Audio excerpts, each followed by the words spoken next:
Hi, I'm Daz. I'm the producer of The Drift, and I've just had our second or possibly third visual effects Google Chat online, sort of webcam.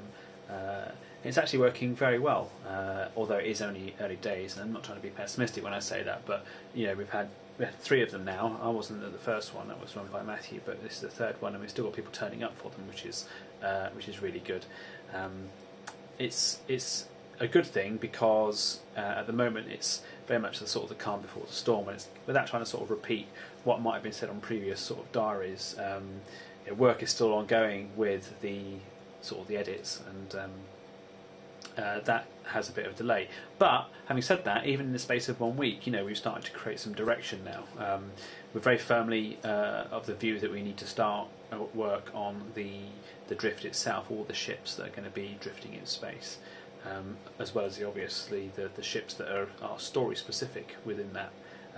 So even though we're not perhaps doing some specific visual effects ultimately in terms of the animation or stuff, we've still got to build the ships, like build the sets. So that's being done now, and that's given me sort of like 3 or 4 weeks now to sort of crack on with getting some more of the edits done. Still Sue working really hard on the logging so that we can then edit them.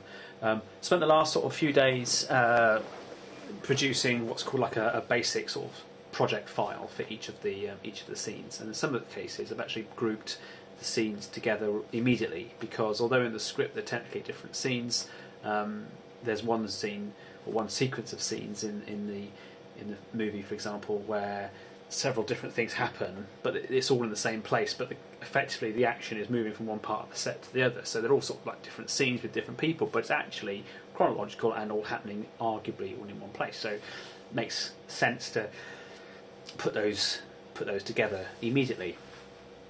I will be doing a separate diary about how more specifically on the editing technique, but what's been important is just like we're sort of setting everything up on the visual effects side and doing the same on the editing side, so setting up a project file, colour coding the different cameras, starting that from the outset, making sure everything's named properly, all the bins, all the little folders where all the clips live are the same. So the idea is that once that's all set up, that and it all conforms, it's much easier then to go back and edit and stuff.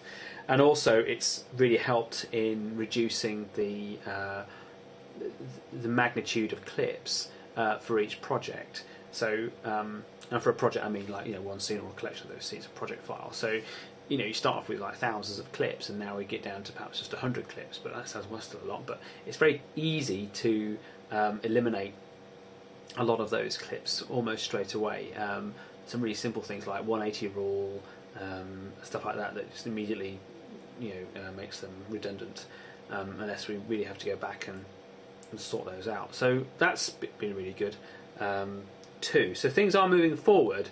As I was saying to the guys today, that it's all about sort of setting up all the pieces, and then I think almost without warning, suddenly it's going to like, whoa, here we go.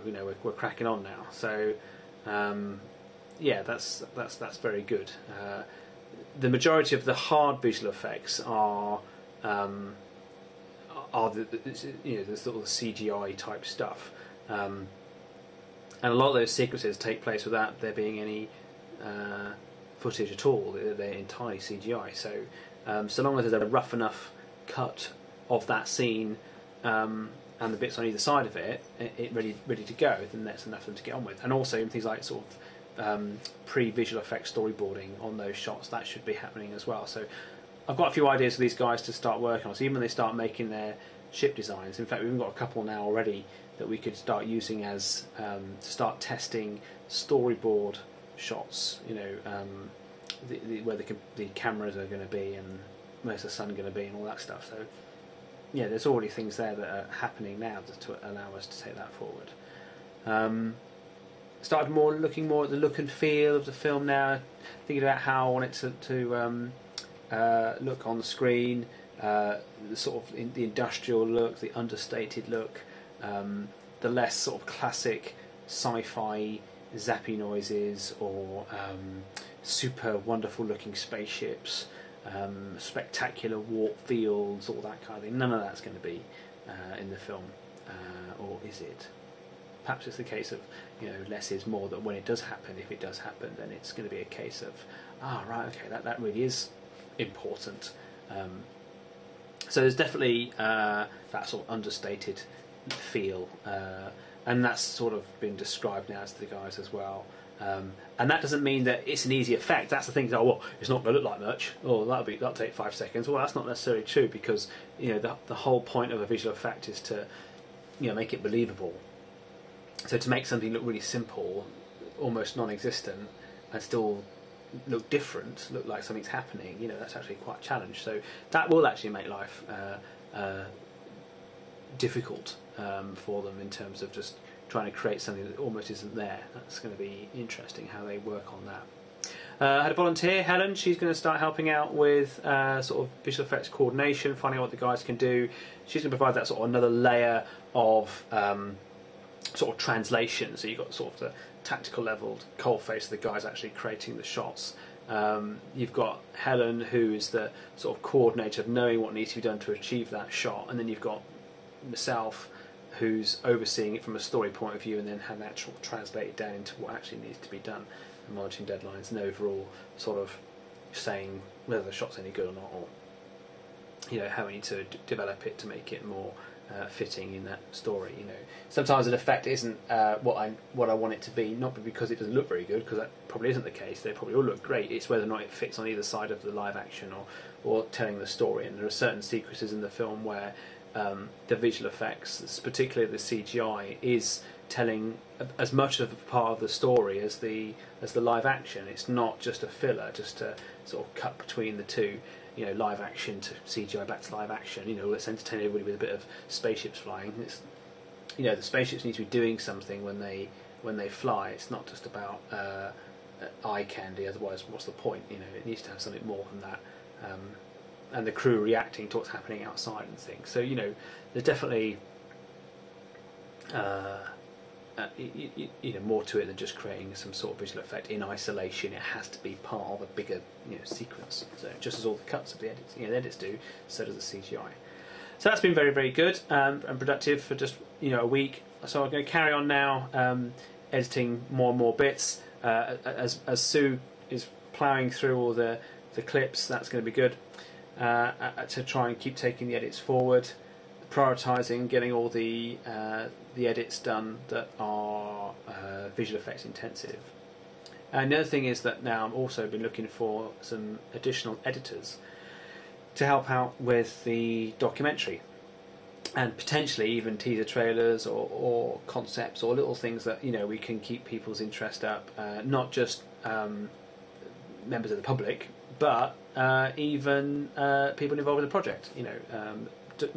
I don't just mean the people who are doing the visual effects now, but also people who've been involved in the pre-production and the acting, all that. They want to see what's going on and stuff like that. So that's important too. So the aim there is to try and keep them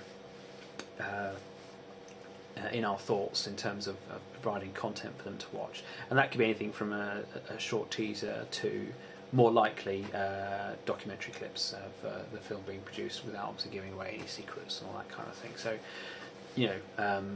possibly a musical montage of making of stuff, something like that would be interesting. But that's very much depending on what these guys can do. So that's the first level. And the second level is that also looking at some of these guys to actually look at some of the edits that I'm doing and seeing what they can bring into the mix.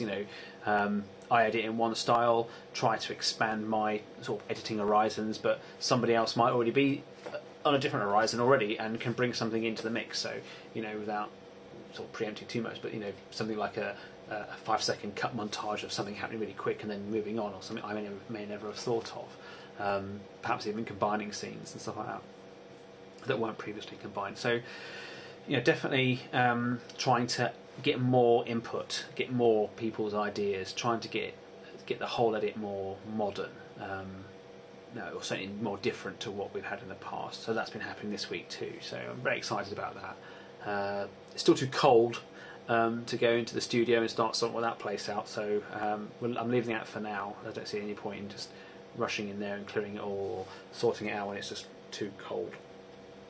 It was always too cold. Just the studio where the stuff is, there's no heating, so it would have been cold any earlier. It's it's not warm enough yet. So going to get sorted out later in the year when life is good. So yeah, it's been the workflow is starting to sort of ramp back up again now. A different type of workflow. Obviously, it's all computers and studios and that, which is nice. It's certainly no less stressful in terms of how we would compare it to pre-production or filming, or perhaps not filming. That was pretty intense, but it's a different way of doing business now. Arguably better, less people to work with, which is good in terms of getting everyone rallied up and what have you, so that makes life a little bit easier. But at the same time, the challenges of everyone being remote and not all here, so that's definitely a challenge. We were had a good meeting tonight, and I didn't want to start pushing the monthly meetings where ideally we have people coming here like post-production weekends and stuff like that, and we'll see how that goes. Certainly some key players I definitely want here. It all very much depends on what the workflow is like. If people are pushing stuff out, and they don't need to be here and they're just cracking on with it anyway, well, happy days. I mean, that's brilliant. I mean, that's just a perfect solution. We stay online, we chat online, we talk online, we use webcams, all the rest of it, and then they're producing the shots. Then, well, that's just fantastic. I mean, that is the gold star solution. As I think we get into the process and it becomes more complex and tiring and monotonous. No doubt there's going to be a lot of monotonous shots to work on the grading and the chroma keying and stuff like that, so that's going to be interesting. But we've got some new faces, some new team players, which is really, really good. See how long they stay. I'm sure most of them will be here for the whole thing, but I think they're starting to realise that it's actually quite a big project. I think the web diaries and the stuff I've shown them already shown that, and we've got some of our old friends here too as well. So a lot of knowledge there, a lot of experience that can be shared across the piece. So that's good as well. So yeah, all in all, it's been good. Look forward to cracking on with some editing now and see how we go from there.